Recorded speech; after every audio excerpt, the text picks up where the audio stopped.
visión que nos queda, la lección que nos queda de este proceso que significó hacer la obra de Manuel Zapata Olivella que tenemos aquí, de la cual El Caro y Cuervo fue uno de nuestros más importantes aportantes, no solamente económicamente, sino fundamentalmente académicamente, bibliográficamente. Entonces hablemos un poco de eso, Carmen, de lo que significó este proyecto. Pues este proyecto es un proyecto de hermandad y de esperanza entre varias universidades colombianas. Es una institución de educación superior con 5 maestrías, todas en campos que tienen que ver con el patrimonio lingüístico, estudios editoriales, enseñanza del español como lengua extranjera y segunda lengua, literatura y cultura, que sería como lo más cercano a lo que la gente imagina que se hace en El Caro y Cuervo, cosas pues muy hermosas, me faltan 2, lingüística, claro está, pues nosotros tenemos aquí una cantidad de personas que tienen que ver con el patrimonio lingüístico de este país y lo más normal que debería haber es que tuviéramos vínculos con todas las universidades del país y en el exterior que hacen cosas similares. Quiero decirles que hay un proyecto que hemos hablado con la doctora Carmen, que es Letras Nacionales, para que nos des un poco tu perspectiva de la importancia de hacer un seminario internacional alrededor de letras nacionales. Pues hablábamos antes de la generosidad de Manuel Zapata Olivella y Letras Nacionales es un proyecto que está incrustado entre 2 grandes hitos de las revistas culturales colombianas, la revista Mito y la revista Eco. Letras Nacionales es una revista creada por Manuel Zapata Olivella y va a tener una duración mayor que la de las 2 revistas que he mencionado y una aproximación muy importante porque va a buscar aproximarse al país nacional, a lo que va a representar la unión de todas estas zonas geográficas que tenían unas denominaciones distintas antes. Aquí hablábamos de departamentos, intendencias, comisarías, etcétera. Y Manuel va a asomarse a todos los rincones de este país para ver qué está pasando en la cultura, porque no solamente son letras, como dice el título, hay también aproximaciones a la pintura y bueno, en general a la plástica y a otras manifestaciones de la literatura que no son exactamente ni la novela ni el cuento, va a haber, es decir, hasta adivinanzas hay textos, guiones de teatro, guiones de cine, bueno, una cantidad de texturas de la cultura de todo el país. Y la aparición de una cantidad de voces que luego se van a consolidar, o sea que hay también visión. Y eso es lo que está representado en Letras Nacionales, una de las más bellas empresas del espíritu que yo haya conocido. Carmen, y ustedes hicieron varios libros que quiero que hablemos de él, Entre Cobios, en principio, Un acordeón tras las rejas, y una serie de cosas que ayudan muchísimo a la divulgación de la obra y que acompañan pues este trabajo de publicación de toda su obra en la web Zapata Olivella y la edición física que el Ministerio de Cultura repartió a todas las bibliotecas del país. Pero háblanos del emprendimiento editorial propio que hiciste para Zapata Olivella. Entre Cobios es un texto que es un homenaje tanto a Manuel Zapata Olivella como a mi maestro Lawrence Prescott, que fue mi maestro en Penn State University y un gran amigo de Manuel, una de las primeras personas que recibió clase con él. Él era estudiante en la Universidad de Arkansas y pudo ir a Manuel, que había sido invitado a un curso sobre novela y demás, porque en los Estados Unidos, en las facultades que había de estudios latinoamericanos y programas de literatura, comenzó tempranamente la asignatura de los Afro-Hispanic Studies, con invitados como Manuel Zapata Olivella. O sea, mientras en Colombia había una relativa ignorancia sobre la producción de él, en los Estados Unidos no. y en otros países. De hecho, Levántate mulato apareció primero en francés, ¿no? Y entonces Lawrence Prescott va a ser parte de lo que Manuel Zapata llamaba los afrohispanistas tirapiedra, porque él asimilaba a estas personas que como que llamaban la atención sobre esas literaturas en toda América Latina con sus días de la Universidad Nacional, ¿no? Entonces hacemos escándalo, es decir, y él le decía a mi maestro Loro, por Lawrence, ¿no? Y le escribía, se escribían, y yo pude asistir al homenaje que le hizo la Asociación de Colombianistas en 1997 a Manuel, allá en mi universidad en Penn State. Fue una amistad, mucho más allá que una amistad, por eso el libro se llama Entre Ecobios, es una palabra vacua para hermano, amigo, algo indefinible pero máximo, ¿no? Cofradía, sí. Una cosa así, pues un compromiso enorme. Y ese libro recoge el itinerario de investigación, de trabajo alrededor de Manuel que hicimos acá con un joven asistente, uno de los mejores estudiantes de maestría, que estuvo trabajando detrás de los archivos acá en Colombia y luego estuvo en Vanderbilt.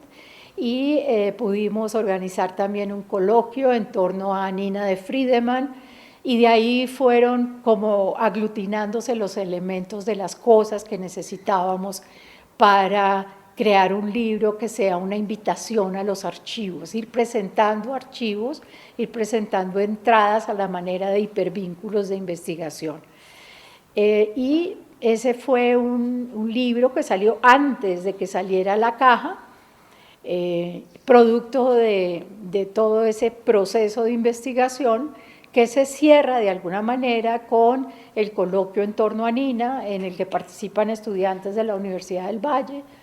Y para finalizar, para cerrar, hacemos entonces una edición especial muy bella de un cuento que está al final de Entre Cobios, que se llama Un acordeón tras la reja, invitando a la artista Nancy Friedemann Sánchez, hija de Nina, que había conocido a Manuel en su casa, que conocía bien su obra, que la conoce, y ella se entusiasmó con participar creando xilografías para el proyecto Un acordeón tras la reja.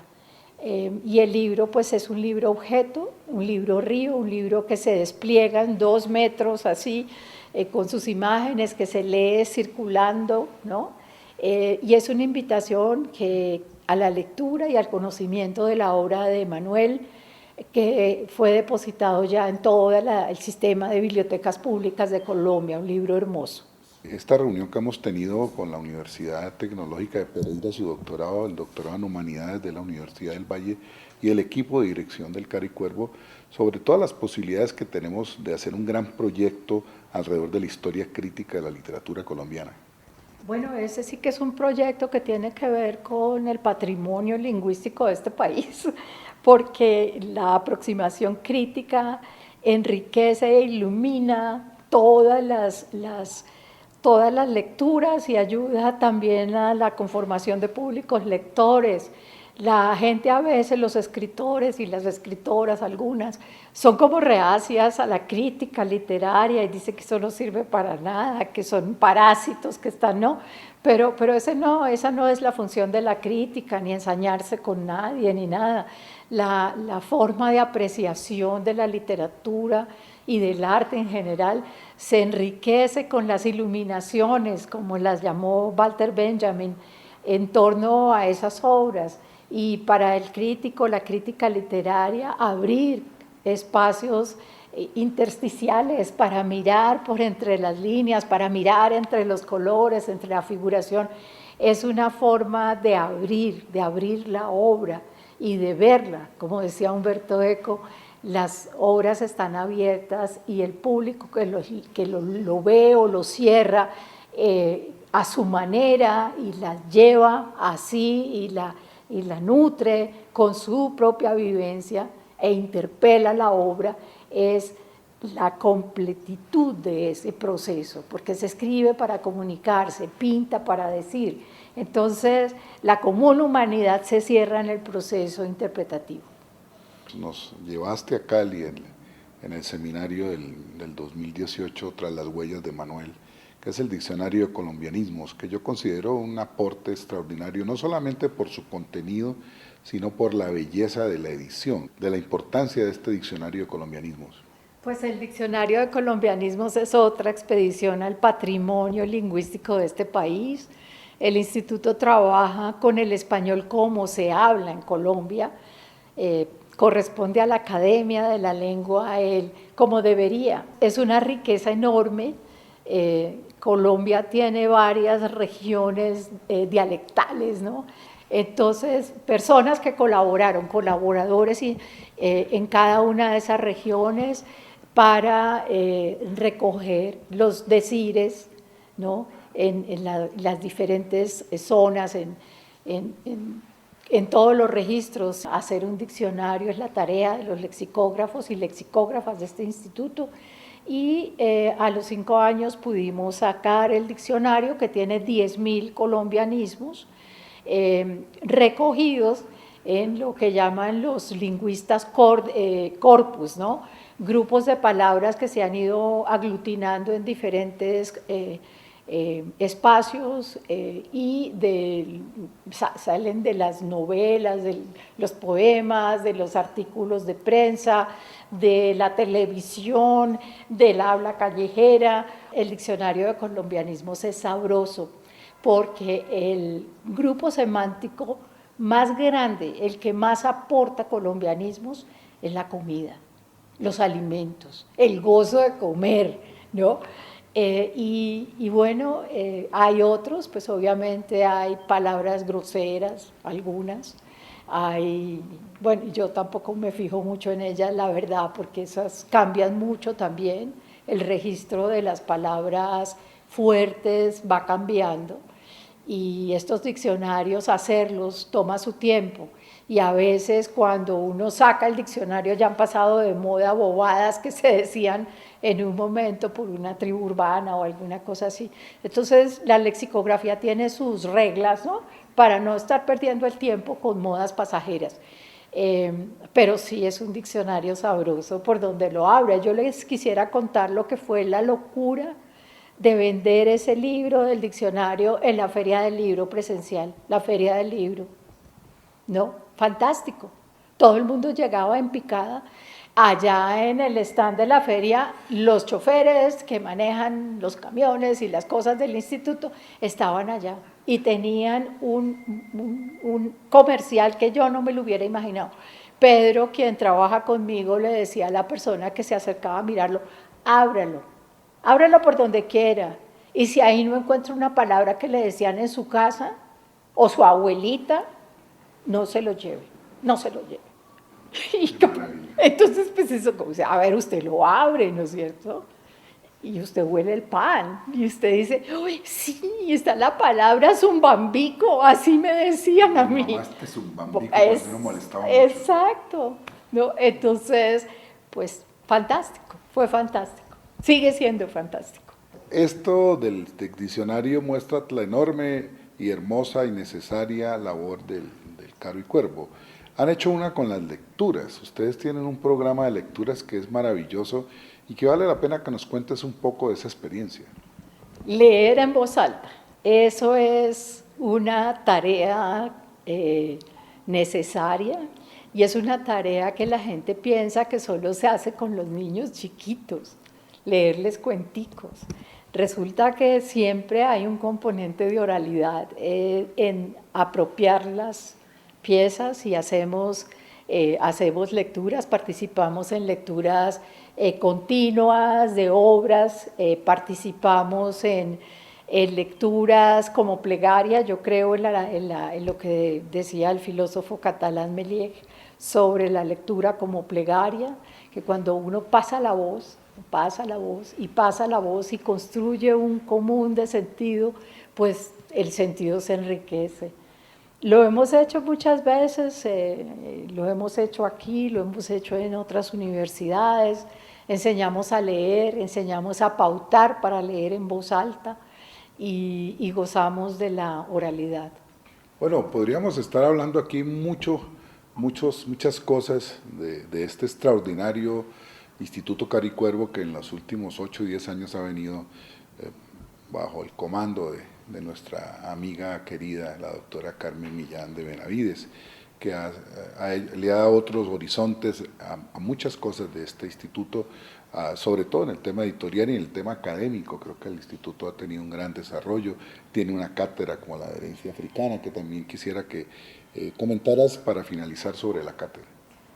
La cátedra se creó para conmemorar el decenio Naciones Unidas, el decenio para los afrodescendientes, y fue la forma académica de responder, y es un programa integral de publicaciones, claro está, porque es la manera como se disemina el conocimiento en el mundo académico, pero también es un programa de formación que tiene encuentros mensuales alrededor de ejes temáticos definidos con anterioridad para traer a los más destacados representantes de la literatura, de la poesía, del cine, de la teoría cultural, y llevamos en esas y llevaremos hasta que termine el decenio en una impresionante colección de saberes que hemos tenido, aprovechando también la pequeña delegación que tiene el Caro y Cuervo en España, en el Instituto Cervantes, y hemos tenido desde allí encuentros con África y con toda la comunidad de la diáspora africana en el mundo.